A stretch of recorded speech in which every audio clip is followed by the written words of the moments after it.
اس بیان میں آپ جان سکیں گے حابیل و قابیل کی قربانی کو قبولیت کے لائق بنانے کے طریقے، قربانی اور تقوی کے تقاضے، حضرت اسماعیل علیہ السلام کی ایک مبارک کیفیت۔ الحمدللہ رب العالمین والصلاة والسلام علی سید الانبیاء والمرسلین، اما بعد فاعوذ باللہ من الشیطان الرجیم، بسم اللہ الرحمن الرحیم۔ الصلاة والسلام علیک یا رسول اللہ وعلی آلک واصحابک یا حبیب اللہ۔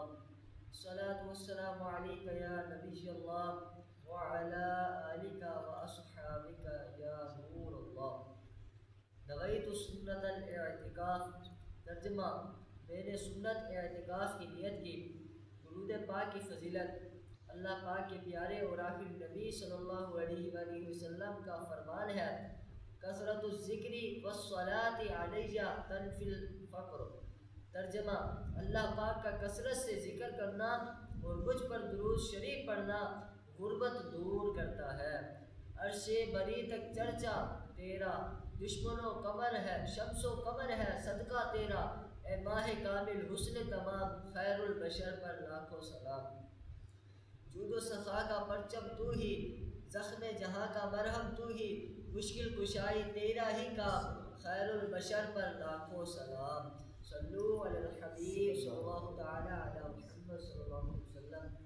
قال اللہ تبارک و تعالی فی القرآن الکریم، اللہ پاک قرآن کریم میں فرماتا ہے: اذ قربا قربانا فتقبل من احدہما ولم يتقبل من الآخر قال لأقتلنك قال انما يتقبل اللہ من المتقین۔ صدق اللہ العظیم وصدق رسولہ النبی الکریم۔ ترجمہ کنز ایمان: جب دونوں نے ایک ایک قربانی پیش کی تو ان میں سے ایک کی طرف سے قبول کر لی گئی اور دوسرے کی طرف سے قبول نہ کی گئی تو وہ دوسرا بولا: میں ضرور تجھے قتل کر دوں گا۔ پہلے نے کہا: اللہ صرف ڈرنے والوں سے قبول فرماتا ہے۔ پیارے پیارے اسلام بھائیو، الحمدللہ سنت ابراہیمی کی ادائیگی یعنی قربانی کے ایام بالکل قریب آ چکے ہیں۔ گلیوں اور گھروں سے جانوروں کی آوازیں چہل پہل سنائی دینے لگے ہیں۔ بارونق سما ہے۔ جو خوش نصیب قربانی کی سعادت حاصل کریں گے، اللہ پاک ان کی کوششیں قبول فرمائے، اور جو بیچارے اس سال نہیں کر پا رہے، رب کریم انہیں بھی توفیق بخشے، طاقت دے تاکہ وہ بھی قربانی کی سعادت پایا کرے۔ مسلمانوں کی پیاری امی جان سیدہ عائشہ صدیقہ طیبہ طاہرہ رضی اللہ تعالیٰ عنہا سے روایت ہے، رسول اکرم نور مجسم صلی اللہ علیہ وآلہ وسلم نے ارشاد فرمایا: یوم نحر یعنی قربانی کے دن اللہ پاک کے ہاں آدمی کا سب سے زیادہ پسندیدہ عمل خون بہانا یعنی قربانی کرنا ہے۔ بے شک روز قیامت قربانی کا جانور اپنے سینگوں، کھروں اور بالوں سمیت آئے گا۔ بے شک قربانی کے جانور کا خون زمین پر گرنے سے پہلے قربانی کرنے والا اللہ پاک کے ہاں اونچا مقام پا لیتا ہے، بس خوش دلی سے قربانی کرو۔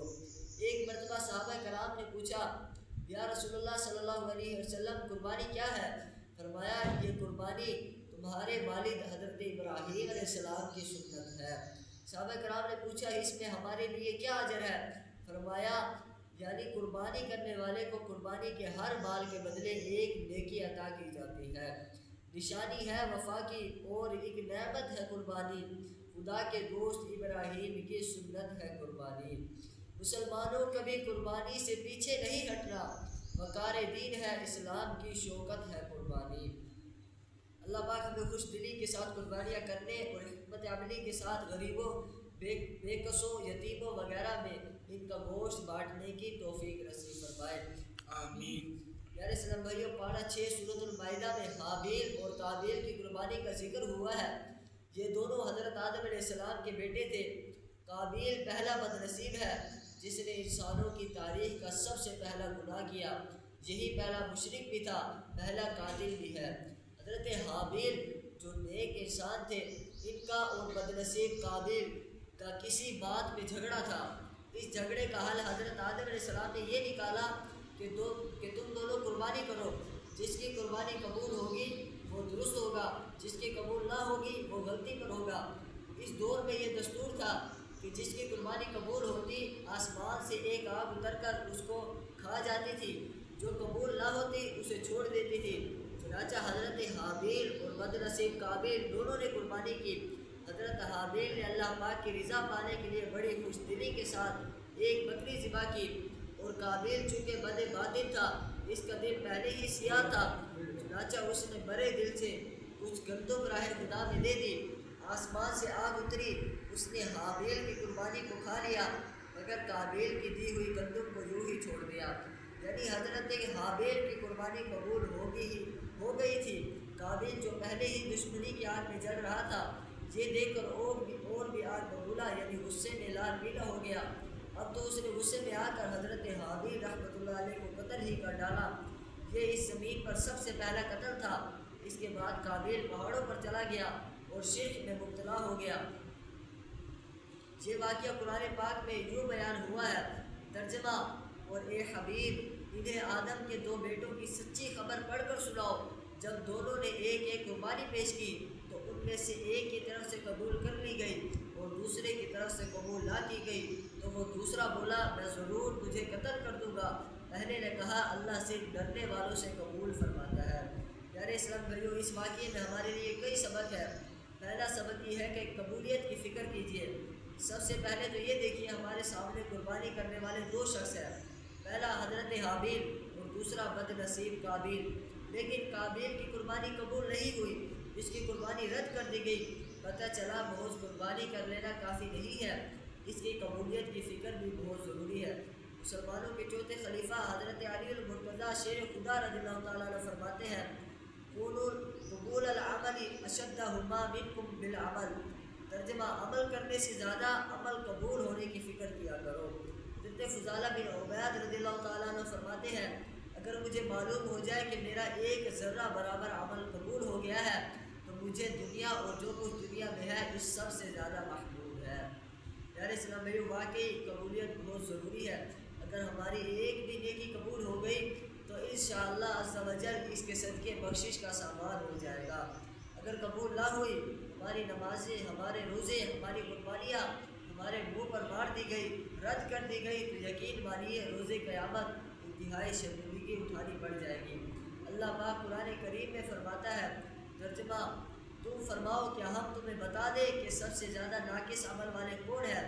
جو نمازیں نہیں پڑھتا وہ بھی نقصان میں ہے، جو روزے نہیں رکھتا وہ بھی نقصان میں ہے، جو فرض ہونے کے باوجود حج نہیں کرتا وہ بھی نقصان میں ہے، جو واجب قربانی ادا نہیں کرتا وہ بھی نقصان میں ہے۔ مگر یہاں فرمایا گیا ہے، کیا سب سے زیادہ نقصان میں جو ہوگا اس کے متعلق خبر نہ دی جائے؟ یعنی کوئی ہے جو بے نمازی، روزے قضا کرنے والے گناہ گار سے بھی زیادہ نقصان میں ہے، وہ کون ہے؟ فرمایا، ترجمہ: وہ لوگ جن کی ساری کوشش دنیا کی زندگی میں برباد ہو گئی، حالانکہ وہ یہ گمان کر رہے ہیں کہ وہ اچھا کر رہے ہیں۔ اللہ اکبر!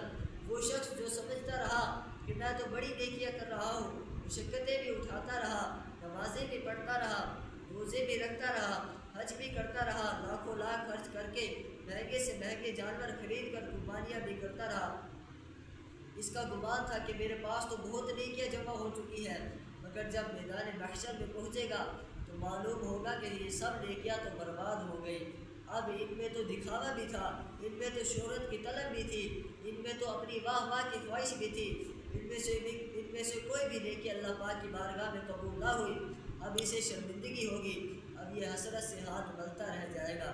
فرمایا، یہ ہے وہ شخص جو سب سے زیادہ نقصان میں ہے کہ عمل کر کے بھی بخشش سے محروم رہ گیا۔ پیارے اسلام بھائیوں، قبولیت کی فکر بہت ضروری ہے، ورنہ جانور تو کیا، اپنا گلا کٹوانا بھی اللہ پاک کی بارگاہ سے رد ہو سکتا ہے۔ ایک دلوں کو تڑپا دینے والا واقعہ سنیے۔ صحابی رسول حضرت سعد بن سعد رضی اللہ تعالیٰ عنہ فرماتے ہیں، ایک مرتبہ کسی غزوے کا موقع تھا، غیر مسلموں کے ساتھ لڑائی چل رہی تھی۔ میں نے ایک شخص کو دیکھا، بہت بہادری کے ساتھ لڑ رہا تھا، جس غیر مسلم کو دیکھتا اس پر جھپٹتا اور جہنم پہنچا دیتا۔ اس کا جذبہ بہادری، راہ خدا میں جان قربان کرنے کی لگن اور محنت دے کر صحابہ کرام کو اس پر بہت رشک آیا۔ کہنے لگے، یا رسول اللہ، ما اجزا احدہم ما اجزا فلان، یا رسول اللہ، آج جو اجر فلاں بہادر کما لے گا کوئی اس کے برابر اجر نہیں پا سکتا۔ پیارے آقا صلی اللہ علیہ وسلم نے جب یہ سنا تو فرمایا انہو من اہل النار، فرمایا لیکن وہ تو جہنمی ہے۔ اللہ اکبر۔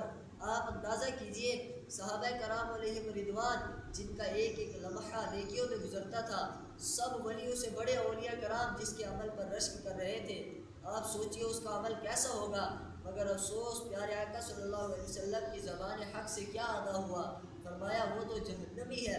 صحابہ کرام تو حیران رہ گئے، کہا ایونا من اہل الجنت اہل الجنت ان کان ھذا من اہل النار، یعنی یہ راہ خدا میں اس طرح بہادری سے لڑنے والا بھی اگر جہنمی ہے تو پھر ہم میں سے جنتی کون سکتا ہے۔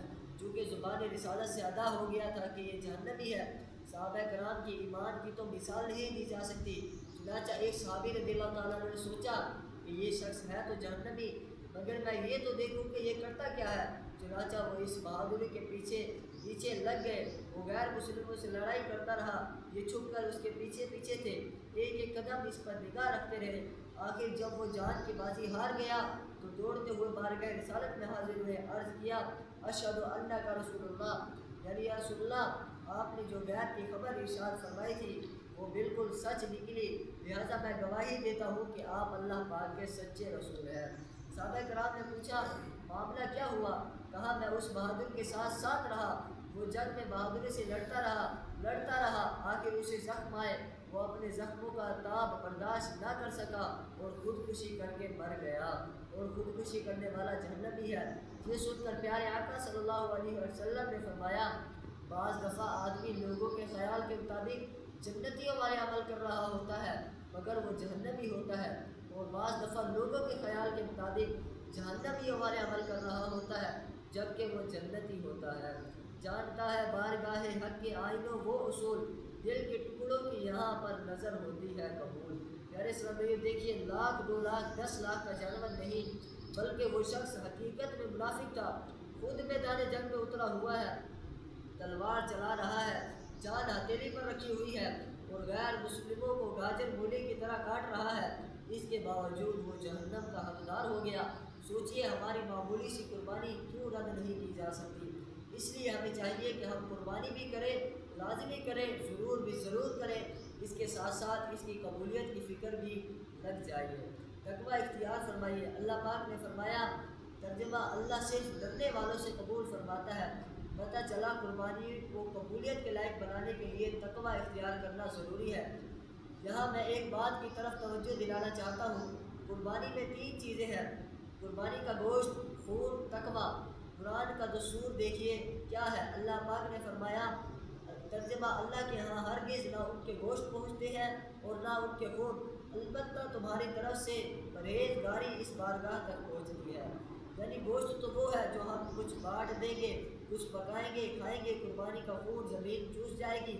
ایک تقویٰ ہے جو اللہ پاک کی بارگاہ میں حاضر ہو کر قبولیت کا ذریعہ بن پائے گا۔ افسوس اب ہمارے حالات یوں ہو گئے ہیں کہ وہ چیزیں جو اللہ پاک کی بارگاہ میں نہیں پہنچے گی ان کا خوب اہتمام ہوتا ہے۔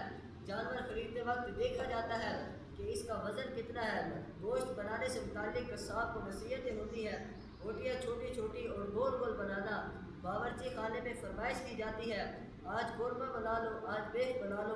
میں یہ نہیں کہہ رہا کہ یہ سب اہتمام کرنا غلط ہے یا گناہ ہے، نہیں، یہ سب اہتمام بالکل جائز ہے۔ قربانی کا گوشت کھانا